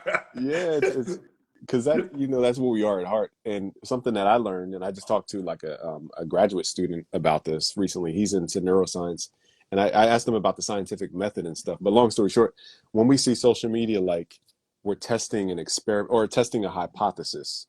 In order to determine if a hypothesis is correct, we have to see the correlation chains and we have to see the statistical significance. And I know I'm butchering all the technical terms. In other words, you have to get enough data points to even come to a conclusion. So without the quantity, you literally cannot say what is quality because you haven't compared the data points. And all I'm saying is do more. See, it's like gardening. That's why I love the Bible too, because it talks about gardening. And I was like, this is entrepreneurship, like made so simple. You throw out seeds into a field. What's the parable from Jesus? You throw out seeds. Some seeds will grow into nice plants. Some will be eaten by a bird. Some will grow and be burned or something like that. But it's like you'll throw 100 seeds. And I learned this from a Hermetic phrase. He basically said, every tree came from a seed, but every seed doesn't turn into a tree. So if you guys don't sow the seeds, you're not going to get trees. But again, just because you sow a seed doesn't mean it's going to go to a tree right tomorrow. Like it might take time. It might not turn into. So you guys got to quantity first, find what's best, take the best, the wheat and the chaff, take the wheat, meaning the good quality seeds that sprouted into something, and then duplicate what works and then keep doing that over and over and over and over until you chisel out. I'm making this so geeky, and I'm like, I'm losing the crowd here. But it's fact.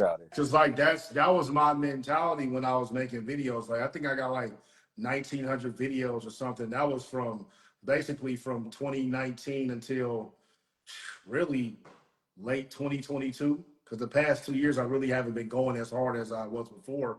And what it was is what you just said.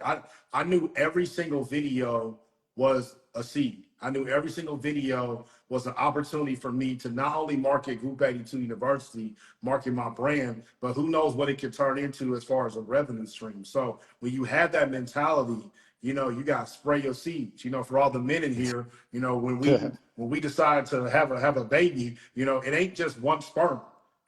I think it's billions. I don't know. But that's why we got to do that, because only one got to get in the egg. It's the exact same thing when it comes to your content. So for those y'all that have trouble making content, you don't like making content, you don't see the purpose, you have to find some sort of goal that keeps that sustainable energy, right? It can't be, I want to make videos just to get my music out there. I want to make videos just so I can be famous. That's fleeting. That's absolutely fleeting. If you have some sort of bigger purpose that's rooted in who you truly are, it makes it a lot easier to do it every single day. Like for me, I'm naturally a coach. That's how God made me. So I wanted to help people. I want to help artists. Everything I learned, I'm going to tell you because I don't want you to go through this. So what happens is every time I made a video, when y'all are right inside the comments, oh my goodness, ain't nobody talking about this. This is the best thing ever. Woo, woo, woo. That was the dopamine hits for me. So I got addicted to that because those seeds turn into trees. So that was a great analogy. Right, and it's not always money. And I think, not to go into metaphysical, but yeah, to go back a step, is that you talked about the intent behind the project. Like I made a project called 808s and Mermaids. I was coming off of a breakup, so I was in that like trying to find myself energy. And I flew out to LA and Miami, and I just had a bunch of women in the videos, high quality video, and I was just looking like it was just projecting Yeah. just virtue signaling nonstop. Like I took to the point where I was like, this is in the future, I said, this is hindering my ability to get in a relationship because I went too far. Yes. So I took down all my music. I took down all the music videos. It cost me $50,000 to do all this, plus travel, plus everything else. So it was a lot of money invested, but I said, it's not worth me losing out on the things that I actually want. And I think, you know, going back to what you said about, you know, our intent behind the music. So that matters And, in the future. And like for me, you know, like because people keep asking me, like, we gonna make some more music, we gonna make some more music. Like I told y'all before, like the gift, it doesn't turn off. Like I write every day. I hear symphonies in my head every day. I hear there's a band in my head every day. There's a beat machine in my head every day. And it's so interesting too, like to give y'all just a little insight to my private life. Like genetically, I pass that down to my baby girl. Like she's 5 and she makes her own beats and she's singing. It's just like it's just a gift. But for me, I had to really recalibrate because he grew me as a person. He evolved me into this man that he wanted me to be. And it was like, how do I rap for Jesus? How do I rap for God? You know, and it's like I want to be able to tell stories and be authentic, but I want to tell stories. I want to be authentic in a way that's me, but also edifying him. And now I'm finally getting to that point. I'm finally able to be like, oh, I know how to do this. You got to be so authentic and transparent that it hurts. Ed Sheeran was on the Breakfast Club, which sounds crazy when you say it out loud, but Ed Sheeran was on the Breakfast Club. He gave one of the best pieces of advice I've ever heard about songwriting. He said, when I'm writing a song, if it doesn't make me feel like, oh my goodness, do I need to share this? Like this, it still hurts a little bit. If I don't get that feeling, I'm not writing it. He said, every hit song I have that I've written, it was something that was just so deep and it was coming from my soul that I was scared to share it. That's when I knew I had to explore it. And as a songwriter, when you really think about that, that is terrifying. Like that's terrifying. Because as you know, as an artist, like when you put that on wax and you put it out to the world, it doesn't belong to you anymore. You can't control the comments. You can't control what anybody says. And if you say something about your personal life, now that's for public consumption. You know, so for me, it was like, well, Dorian, if you want to be somebody who is bringing people to Jesus Christ, you got to do that. You got to tell the stories of them safe struggles. Jesus had the ultimate struggle. He died for all of us. You gonna sit here, you don't want to talk about your money woes or talk about stuff with your father, bro. You gotta let that stuff out. And when I started realizing that, it made me such a better songwriter that now I'm starting to create stuff that is going to impact people in that way, as opposed to the superficial content that we constantly see, because all those people are just masking how they truly feel. It's way easier for me to be the avatar and be that character than it is for me to be myself and have that out for public consumption. Yeah, you know, that's the part of music that's the conundrum for me. It's like I only make music when I'm emotionally charged, but at the same time, it's like I don't want to rap about that thing because now I have to revisit the consequences of that in real life, if that makes sense.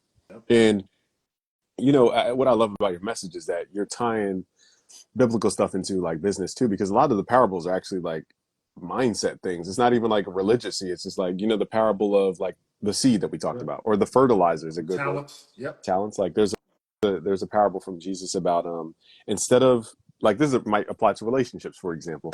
Instead of dumping your partner or whatever, it says fertilize the tree. Don't cut the tree and throw it away. It says dig up the dirt around the tree and fertilize it. Because in science, you know, like if you dig really deep, basically the way dirt works, I'm being geeky for a second, it'll pay off, y'all. Trust me. Okay. So the way soil works is that when water goes in soil, the water goes out to reach for nutrients and pull it back to the roots of a plant.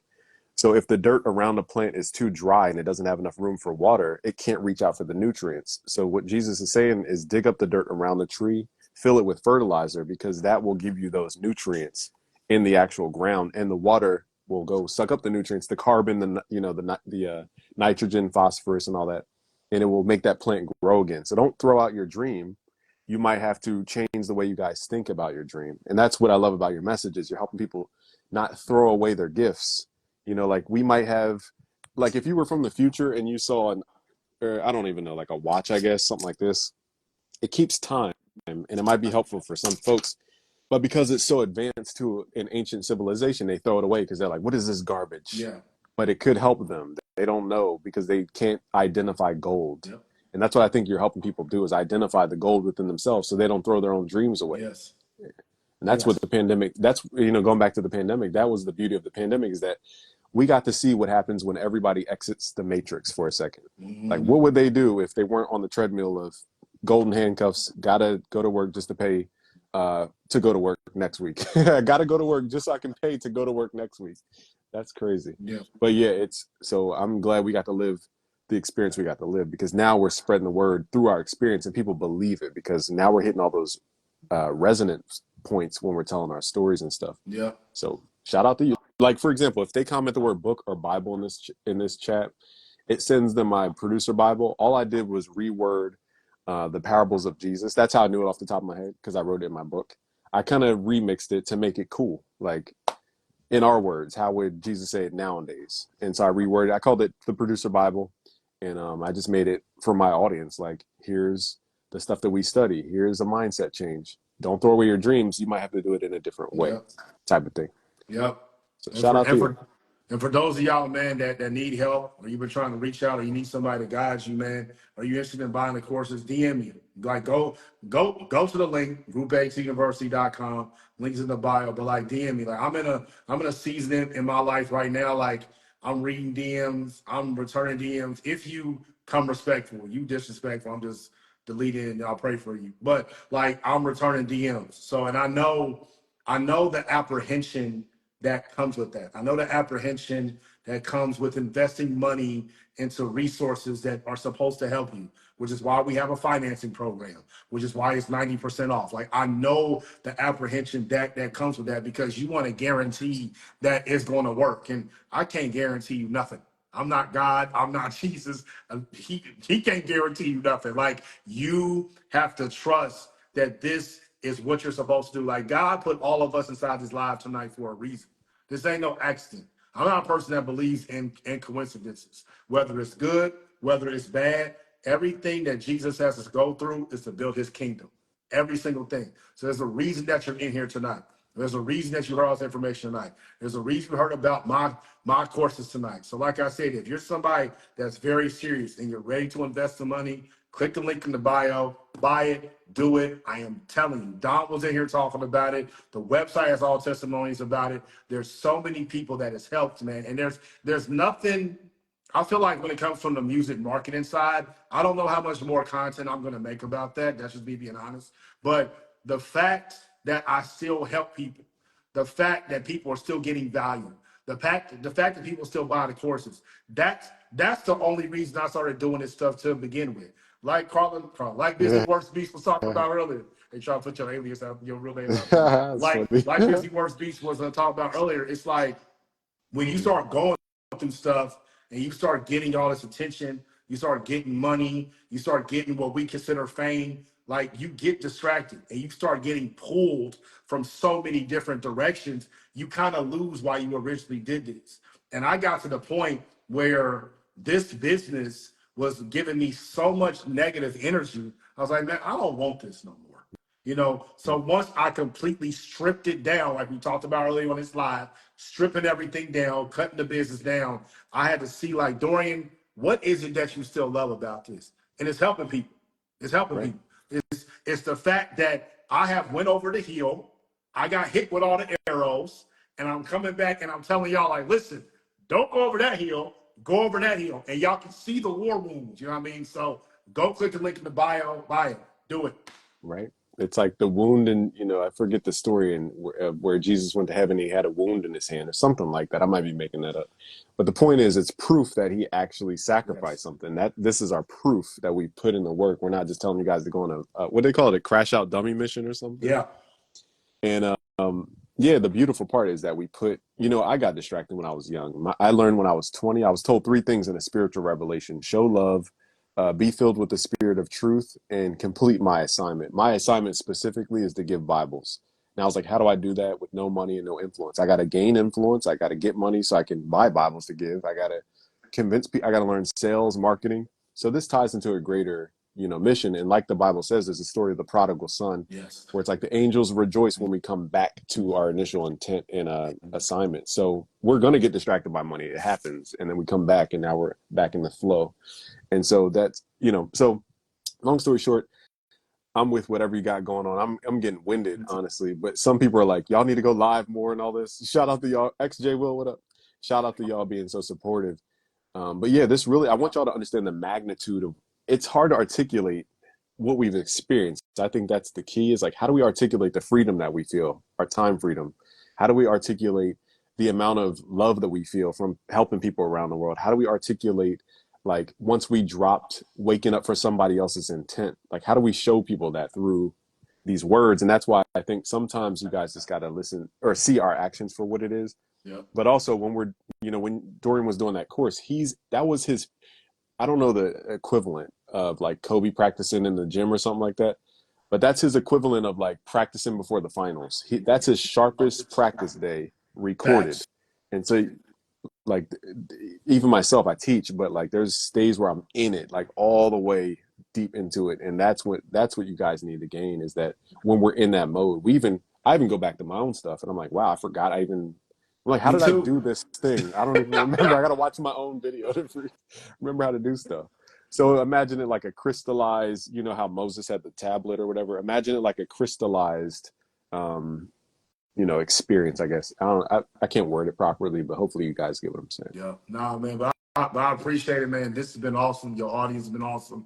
Like I said, man, you want to ever do this again, I'm down. Especially like the next couple of weeks. The next couple of weeks, I'll be around. So hop on Sick. here. I know we can figure out the YouTube thing too. Figure out we have you Oh yeah, done I the was salty. I'm have you sorry done about that. the Go Live Together feature on YouTube at all? Together, you might be putting me on. Yeah, I know it's been out for like a year, maybe year and a half. On the phone, on the mobile. I think it's on the phone. It might be on the desktop too, but I've never done it. I don't know how it works. I don't know. I forgot we can go live on the phone. I didn't think to do that before. Leslie, you want to do a YouTube live on the phone? I never thought about that because I'm so antisocial. I really don't even like going live on Instagram. I didn't cut my hair in like 3 weeks. I'm looking bummy. I'm surprised you guys are still here looking at me. You're probably looking at Dorian, actually. And and so I was always self-conscious about that. But yeah, I'll definitely go live with you on the mobile. Yeah, That's we can super easy. I we didn't can know do they that. had that. We can do that tomorrow if you down. I think I got some time tomorrow. Let me know. Whatever. Oh yeah. I'm open. I'm open. Same, whatever's mutual for you, but 12 p.m. Eastern time is easy for me because I gotta like work around my son, which Yep. is random. So that's the tricky part. But don't want to blame him or throw him under the bus. I just want to wish y'all peace and success, and like you guys can hope I'll save this so they can rewind it or whatever. Yep. But just apply this stuff, y'all, and you'll see like it works. You just got to put in the work. And the question is, do you guys want to put in the work? And that's the ultimate question, because we gave you the blueprint. Dorian's going to give you the deeper blueprint. That's why I'm wearing a blue shirt. And you guys can go deeper with it. That's all I have to say. That's my sales letter for you guys. Is that convincing y'all? Yeah. Well, But God bless y'all, man. God bless you. And actually, while I wear the blue shirt, I talk about this inside the music marketing course as well. So click the link in the oh bio. shoot, I go over all that stuff, color psychology, font psychology, all that stuff, man. It's really, really going to help your brand. But this has been awesome, man. Yeah, you try and go on YouTube tomorrow, hit me up. Let me know. that's easy. Yeah, same time if you can. Cool. All right, brother. I wish you well. Peace out. I don't even know how to end this, so bear with me, y'all. All right, now. All right, peace out, buddy. Thank Yeah. you. Wait, turn off badges. First of all, I want to thank everybody for being here. The only reason I didn't shout you guys out as he was talking is because he was talking. But I wanted to shout out everybody who's here, who's still here, who even watches the replay.